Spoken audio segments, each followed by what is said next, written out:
talking about that since the first Sunday of this month. And today we are going on to that invisible war to determine how God speaks. To determine how God speaks. And I'm just going to start because, they have already cut my time off, with all my things I'm doing. Please add 7 minutes to my time by talking about, the things that you need to know to when, about how God speaks. And that's how we ended the last time. I'll do a quick recap. I wanted us to note the following about God speaking. One, the first thing I wanted to know about God speaking, because it's good for us to understand how God speaks, because it makes life easy. We established that. Okay? But because some people were not here, that's why I'm going back to that. God created you for a close fellowship with Him. It's not just a fellowship. Somebody say a close fellowship. A close fellowship. When God created man, Scripture records that He would come in the cool of the evening to fellowship with man. So if somebody's going to ask me why God created the central purpose of man's creation, it was so that God would come in the cool of the evening to speak and to converse with man. So, God created man for fellowship.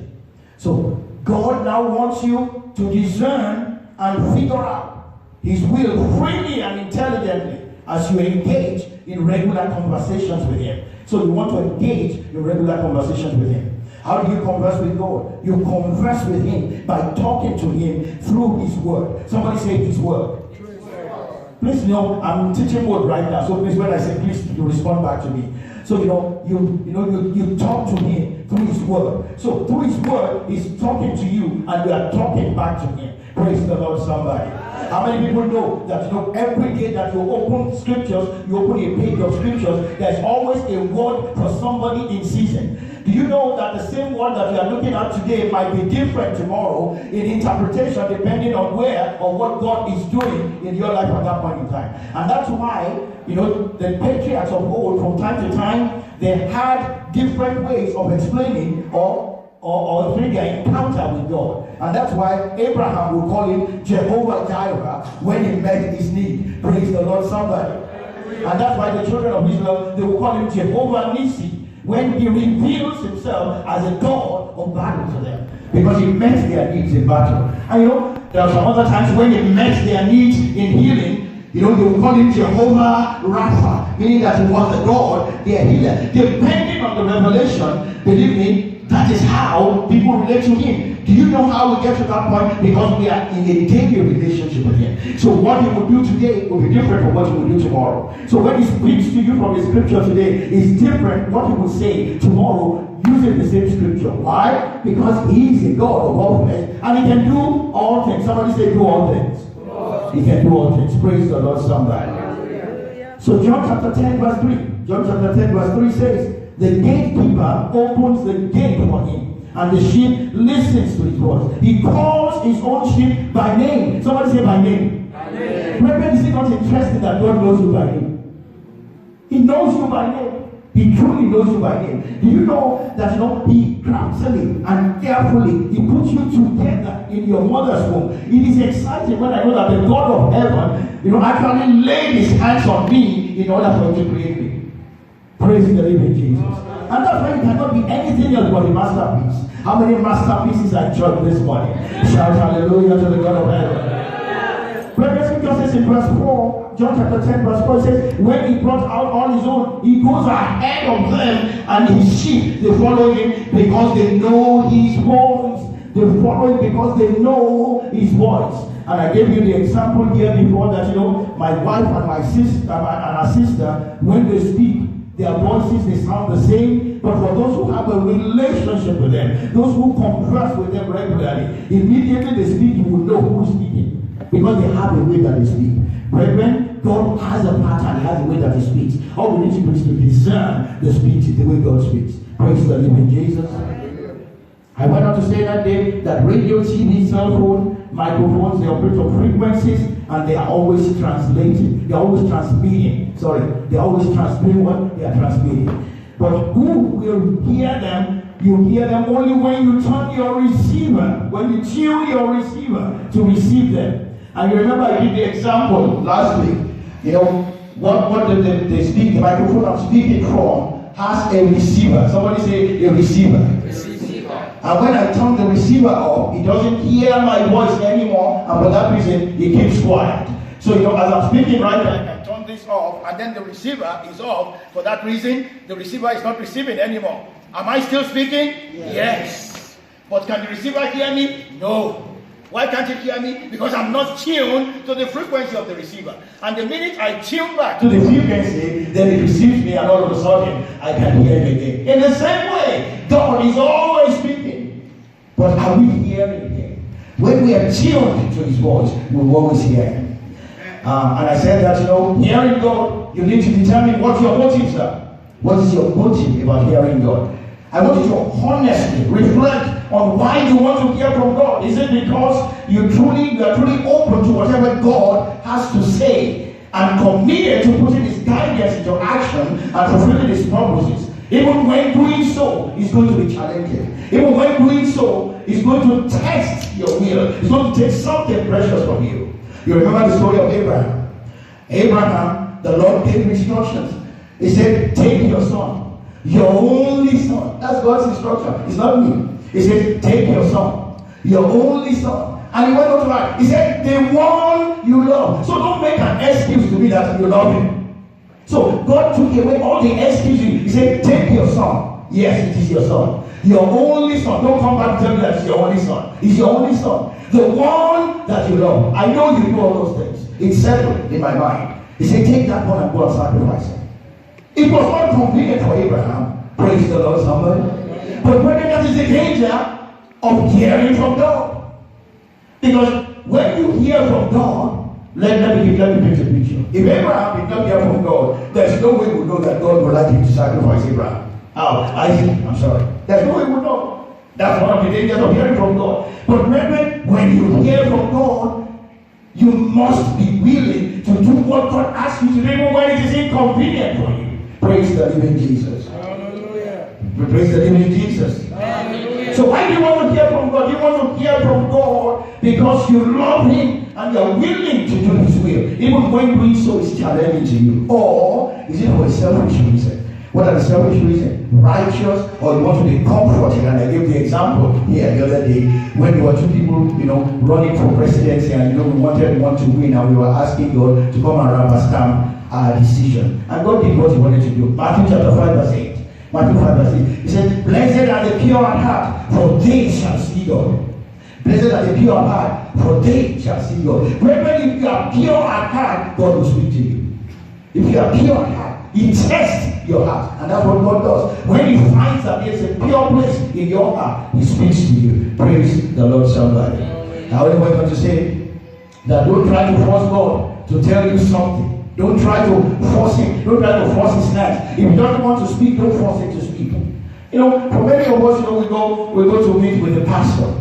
And what do we expect? We expect that the pastor must see something. Must see something. Not every time does pastor see something.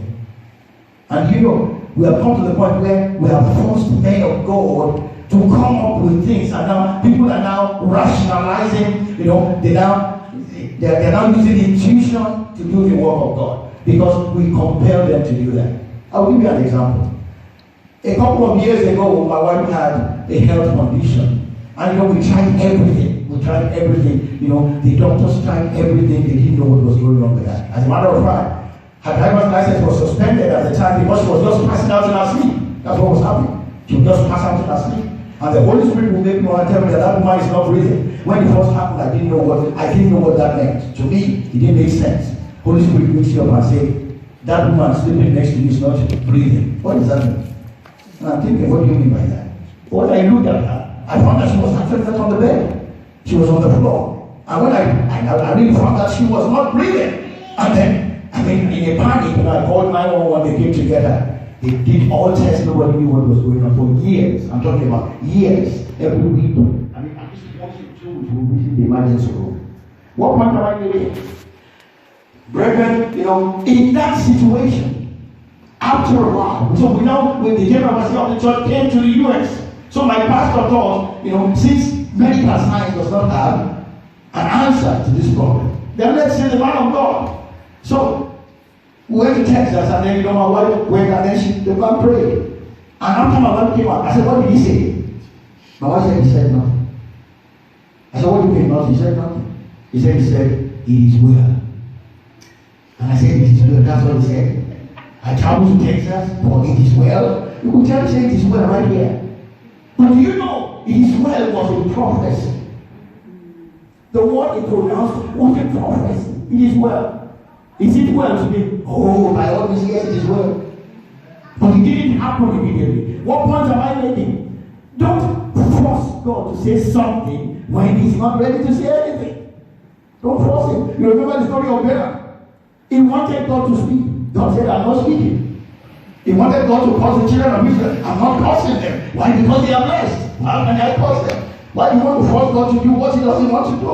It's a failing battle all the time. Don't force God to say something that he doesn't want to say. Praise the living Jesus. Hallelujah. But I want to put a caveat here. There are some times that God chooses not to give specific guidance about something you've been praying for.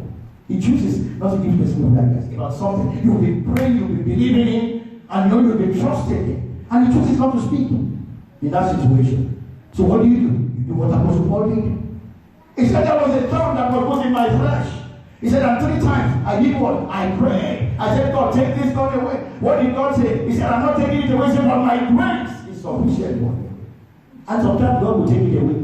I think that was actually what God was saying to us when that man of God said, it is well. He was saying that my grace is sufficient for you. I will not take it away right now, but I'll take it away in due season, in due course. Praise the Lord, somebody. Again, I want you to know that God communicates in the way he chooses to communicate, not in the way you will choose for him to communicate. So if you're expecting something from God, you expect him to come and speak to you in a particular way, I will tell you, take that stereotype away right away. Because he's not your house girl. He's not your houseboy. He's not your waiter at the restaurant. That's not what he is. He is the God of heaven. So he can choose to speak the way he wants to speak. So he could choose to speak to Brother Sunday by word of mouth. He says, this is about Abraham, his friend. He said, I speak to him mouth to mouth. He could do that. But then he is the same God, the one who would speak that Elisha would hear him in his ears. And he would say, where do you want me to go? They said, go to the brook at Cherith. Brethren, that is the way he chooses to speak. And at other times he chooses not to speak in that manner. Expect him to communicate in a still small voice, in a very small voice. I'm going over these things again because it's really, really important. For many of us, I hear a lot that we do not hear from God. God is always speaking, but we are the ones who are not hearing. I'm saying, expect him to communicate in a still small voice. So remember the story of Elijah in 1 Kings chapter 19. Please bring up verse 11. 1 Kings chapter 19, verse 11. Very quickly. 1 Kings 19, 11. The Lord said, can you please put it up on this one again? Thank you. The Lord said, go out. This was God giving instruction to Elijah. He said, go out and stand on a mountain in the presence of the Lord. For the Lord is about to pass by. This was the Lord telling Elijah, I'm coming to pass by. Then the great and powerful wind tore the mountains apart and shattered the rocks before the Lord. The scripture says, the Lord was not in the wind. Brethren, if the Lord will be in anything, don't you expect that he will be in something that's scary, that will come afraid? But he wasn't in the wind. After the wind, there was an earthquake. Believe me, God will be, I will say, will be in the earthquake. But the Lord was not in the earthquake. Go to the next verse. Verse 12. After the earthquake, there came a fire. He is the consuming fire. That's what he is. So why would he not show up in fire? After all, we talk about the cloven tongues, coming down. But brethren, the Lord was not in the fire. And after that, there came a gentle whisper. A gentle, somebody say gentle whisper. Sometimes God will just come to you in a gentle way. Go to the next one. When Elijah heard it, he pulled his cloak over his face and went out and stood at the mouth of the cave. Then the voice said to him, what are you doing here? It's not a voice, it is the voice of the Lord. The one who was given the encounter. What are you doing here? He was asking from Elijah. So expect him to communicate, in that quiet way. So find time to do quiet time before the Lord. Do it in the morning, do it in the evening, do it, in your car, your vehicle, shut everything else out. Just have a quiet time. And he speaks from his word. Brethren, there's something else I want you to know. That when God speaks, he speaks from the little things that are around you. He speaks from the little things that operates on a day-to-day basis around you. That's how God will speak. And you know, when God speaks in that manner, He's testing your obedience. Testing your obedience. He wants to know whether you will obey Him in those little things, so that He can place bigger things even in your hands. But many times we fail. I'll give you examples. There's this man, I met him in Israel about a month ago when I traveled. And you know, he's a pastor. And I read his book before I met him there in Israel. So because of the expectation, I took him back to the story that I read in his book. His first encounter with God speaking to him. He had been a child of God, never heard from God. So he claimed that he was driving on a highway one day. And while he was driving in his car, he said he was jamming his music very high. He said all of a sudden, he heard a voice, park the car. He said he heard it audibly, but he didn't know who it was. So, you know, he did nothing, just continued doing what he was doing. He said the voice came a second time. He says, park the car.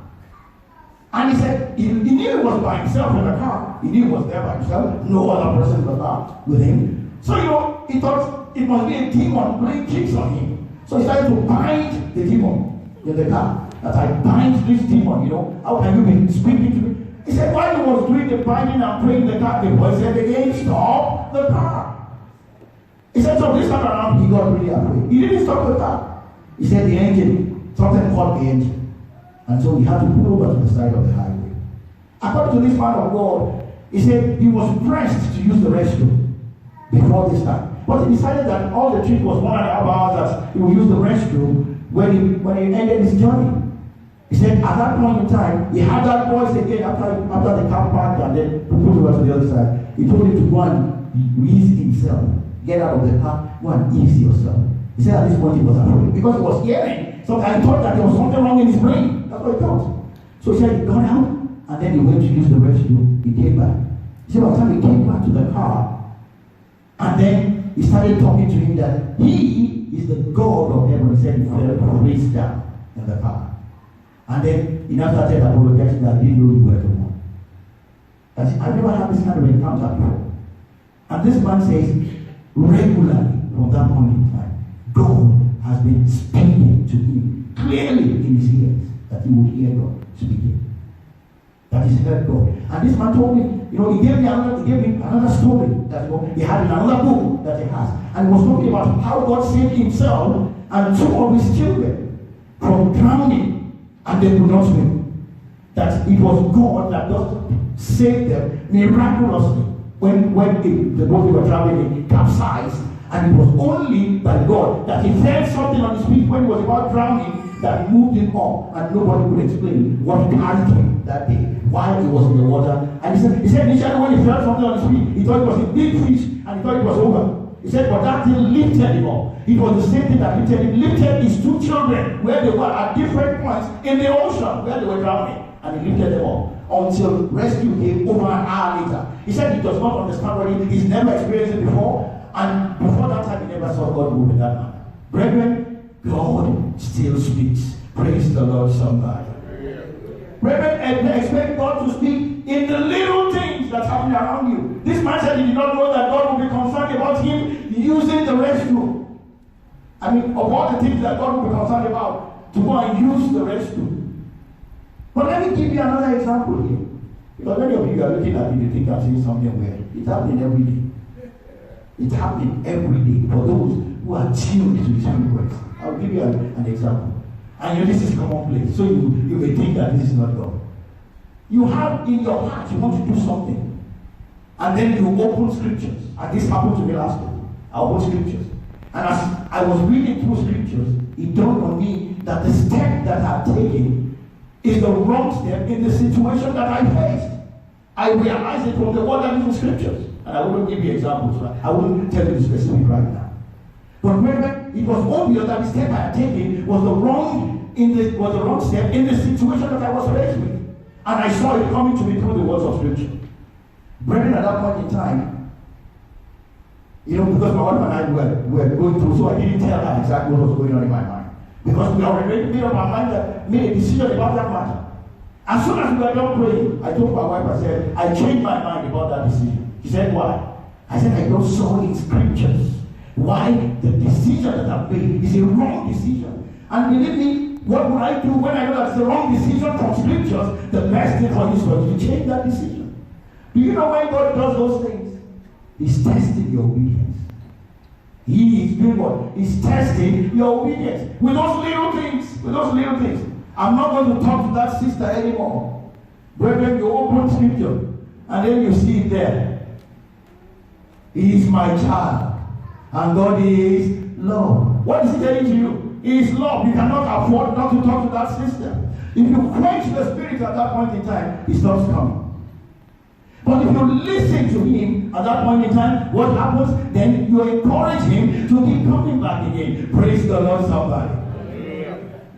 I want you to understand this because it looks so simple, but that's how God works. Brethren, it's not rocket science. It's very, very simple. But the minute you quench that spirit, he tells you at night, he says, wake up. He says, get up. I need you to worship at this time. He said, no, I have to go to work at 8 o'clock tomorrow. I need to sleep. And he knows you are going to work. Praise the Lord, somebody. He knew you were going to work. He told Abraham, he said, your son, your only son, the one that you love. He knows that he's his son. He knows that he's the only son. He knows that he loves him. So he had already cleared all of the teaching. Believe me, he knows you were going to work in the morning when he told you to get up and intercede. He knows where he's telling you to intercede. Praise the living Jesus. There was a time that my wife and I, we felt the urge to pray for someone that we knew. And we started praying for that individual. We prayed, and I think 3 days later, he called us and was now relating an experience to us about what happened to him at the time that we were praying. And we didn't know. So when he was relating, I stopped him at the point. I said, what time did this incident take place? He told me the time. It was the exact same time that the Spirit said, pray for that individual. It's true, he still has some bruises. I'll be honest with you, he has some bruises. But chances are you have been worse than that if we are not interceding. Brethren, the Lord tells you to wake up and intercede. He has a reason for doing that. He's also trying to test your obedience. Somebody say obedience. Obedience. When you do it at that time, he will come back with bigger ones. So you want to hear God in the big things, start with the small things. You want to hear God in the big things of life, what do you do? Start with the little things. When it comes to you to wake up, read scriptures. When you think, Satan will not tell you to carry your Bible. Yeah, hello? He wouldn't tell you to pick your scriptures. He wouldn't tell you to go and read the scriptures. Satan will not tell you to go and pray. He will not tell you to do that. He will not tell you to worship. He will not do that. His business and agenda is to steal, to kill, and to destroy. So when you feel the urge to pray, when you feel the urge to worship, when you feel the urge to intercede, it's not from the enemy, it's coming from God. When you quench it, brethren, what you are doing is that you are saying, God, take your hands away from my business. I don't need you in my life. And then we're talking about wanting to hear from God. Where is he going to come from? Because every time you quench the Spirit, what he does is that he goes away. The Lord will not, the Spirit of God will not leave us.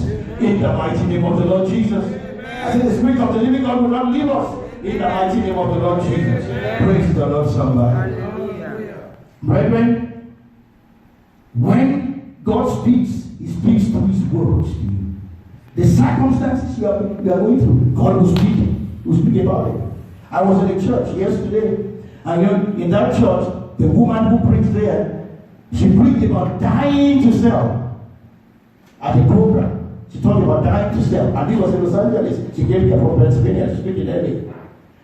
And as she was done speaking, a member of that church who was supposed to do the closing, the grace, to share the grace, picked up the microphone to say that it could only be God that put that word in the woman of God, the mouth of the woman of God, because from the past 2 Sundays in that church, what they have been talking about is about the seed dying in the ground so that it can be multiplied and then you can bring forth much fruit. And that's exactly the object of the message yesterday. It was somebody from Pennsylvania. And that one was now urging the members of the church to take it very seriously because it must be a word for somebody in that place. Praise the living Jesus. Brethren, when the Lord is speaking to you about a matter, you come to church, you hear him. When you meet somebody in the street, you hear the same word. You tune your radio, you hear the same word. Brethren, God is saying something to you about that situation. When you quench the Spirit, what you are doing is that you are telling God, take your hands away from my matter. But when you listen and then you encourage at that point in time, what you are saying is that God keeps speaking to me, and then it's encouraged to keep coming back. Praise the living Jesus. Praise the living Jesus. Brethren, I'm closing this way. You know the example that we read today in the book of 1 Samuel. 1 Samuel, you are very familiar with the story of Elkanah. Mr. Elkanah married a wife, Hannah. That was his first wife. So Hannah could not produce children. For that reason, he married Peninnah. So he married a second wife so that he could have children. So as soon as he married Peninnah, Peninnah started to procreate and have children right away. Yes, Hannah did not have children. But brethren, it got to a point in time because of the sadness that was in the heart of Hannah that she did not have children. She went to Shiloh. And when she got to Shiloh, she went and poured her heart out before God, telling God that you must do something concerning my situation. That if you don't do it, who else will help me? It was while he was doing that the man of God, Eli, saw her, that she was praying with her mouth moving and not speaking, thought that the woman was drunk. So went to the woman and said, "Why do you stop drinking?" The woman said, "I'm not drinking. I've not tasted wine. But you know, it is something in my heart that's causing me to come before God." And the woman just said, "Whatever it is that you are believing God for, the Lord has done it." Just like, and that's going to somebody here. Whatever you are believing God for, the Lord will do it. Amen. Whatever is your challenge today will become a testimony. Amen. In the mighty name of the Lord Jesus. And 9 months later, she had a child. The name of the child is Samuel. And then, because he promised in 1 Samuel chapter 1 verse 28 that the child you will give me, I will lend him back to you all the days of his life. So he took Samuel and then took him, to be in the house of the Lord. You remember last Sunday here, I was telling the young ones here to pray as well, because God spoke to Samuel for the first time when he was 11 years old. He was 11 years when God spoke to him. So it means that God can speak even to the children. What am I talking about? God used a wheel for Jonah. He will use a child. He will use a child. He used a donkey. A donkey spoke. He will use a child. Praise the living Jesus. So going back to the story of Hannah, he said, "I will lend him to you all the days of his life." So one night, God came calling. And this man, because he had never heard from God, this young boy, because he had never heard from God, he didn't know that it was God calling. Called his name, Samuel. Called his name, Samuel. And because he didn't know it was Samuel, and it was God, he went to Eli, thinking that it was Eli, his master, was calling. And Eli said, "No, boy, I didn't call you." The boy said, "Go and lay down again." The boy went back to sleep. Brethren, I want you to look at your life. Have you heard from God before in a matter and you didn't know that He was the one speaking and you had ignored Him? Brethren, it's calling for a revelation this morning. So he went back to sleep. The voice came again, "Samuel, Samuel." He got up thinking it was Eli. He went up to Eli. Eli said, "I did not call you." But at that point in time, he realized that it must have been God that wants his attention. He said, "Boy, go back to sleep." He said, but when that voice comes back and calls Samuel again, he says, "Tell him that speak, for your servant hear." Praise the Lord, somebody. So first time, 1 Samuel chapter 3 verse 10. I want us to take a lesson from this. The first time that God showed up, He didn't come. He just called Samuel, Samuel. The second time He came, He did not show up. He said, "Samuel, Samuel." Why did He not show up the first and the second time? Because Samuel did not recognize his voice. He didn't know he was the one. He was just speaking. Just like He's speaking to you right now, and just not recognizing He's not showing up. He didn't show up. But the third time, after Samuel's died, was now expectant, now knew that was a God that was calling him, was waiting for the call of God. The third time, scripture in 1 Samuel chapter 3 verse 10. This time, the Lord did not just call, He came and He stood in His glory in the presence of Samuel. Praise the Lord, somebody. 1 Samuel chapter 3, the Lord came and He stood there. That's what scripture says. Calling as He had done at other times. This time He said, "Samuel." He called again, "Samuel." Then Samuel said, "Speak, for your servant is now listening." Brethren, that should be our answer every time that the Lord speaks to us. He doesn't have to come to you in an audible way. He can come to you through scriptures. He can come to you through a pastor. He can come to you through your friend. As long as you test him with the word of God and you find that he's consistent with the principles of scriptures, brethren, know that it's God speaking to you. And when He speaks, what you should say is, Speak on, because your servant is listening. You don't struggle with your God. It's stupidity, it's foolishness to struggle with the one who created you. You don't struggle with him. You don't test his patience. You don't even ignore his call when he speaks. Praise the Lord, somebody. Brethren, that should be our response. Every time God speaks to us, he speaks to you through scriptures. You hear his word, bang, like that, when you're not expecting. You say, what? That is my word. Father, give him speaking, for your servant is listening. You come to church, you hear it from the pulpit again, you say, Lord, keep speaking, because your servant is listening. You go out, somebody, you tune your radio, is the first thing you are hearing on radio, you say, God, speak up, because your servant is listening. Brethren, when you do that time and time again, brethren, God is testing your obedience, and when he finds that you are obedient, that's when he begins to speak to you about the little, about the big, and about the mighty things in your life. And all of a sudden you find that your life now becomes an easy life. Praise the living Jesus. Brethren, there's no reason why God cannot direct you in traffic. Where there's traffic, if you are listening to him. Praise the living Jesus. The general overseer of our church said, how many people have you traveled to Italy before? Italy. I understand that I've not been there before. I understand that in some streets of Napoli, that the traffic is horrendous. That's even worse than Lagos. Lagos in Nigeria, the traffic there is horrendous. It's terrible in Lagos or Lagos streets.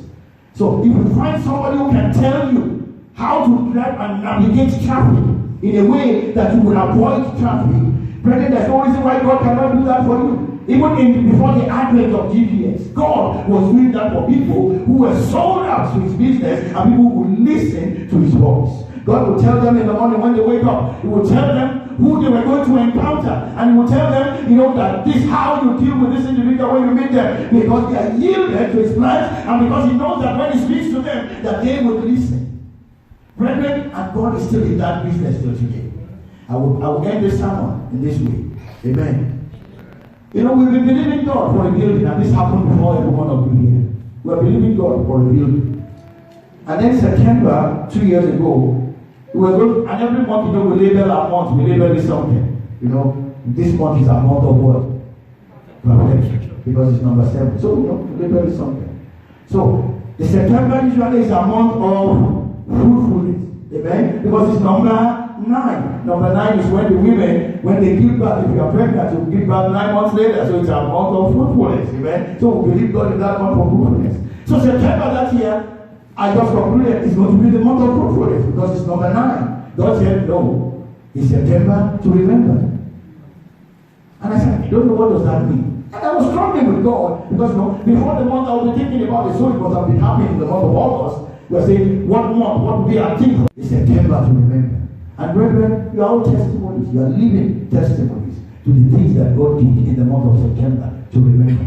There were debts that God wrote off in this church for members of the church that till today, we don't know how God did it. September to remember, we always remember it. There are immigration issues that God resolved in this church in that month of September to remember. It was in September to remember that God led us to the city of Company, where the church now resides. September to remember. Brethren, is it true that we remember that September? I cannot forget that September.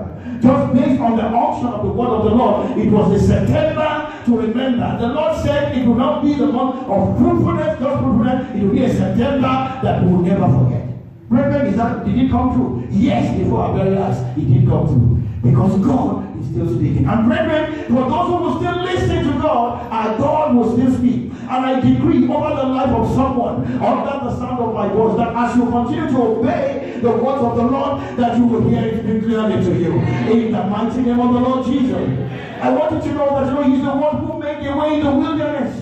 He made a way where there is no pathways, where there is no direction, where there are no GPS. My God still makes way. I decree over the life of somebody under the sound of my voice. I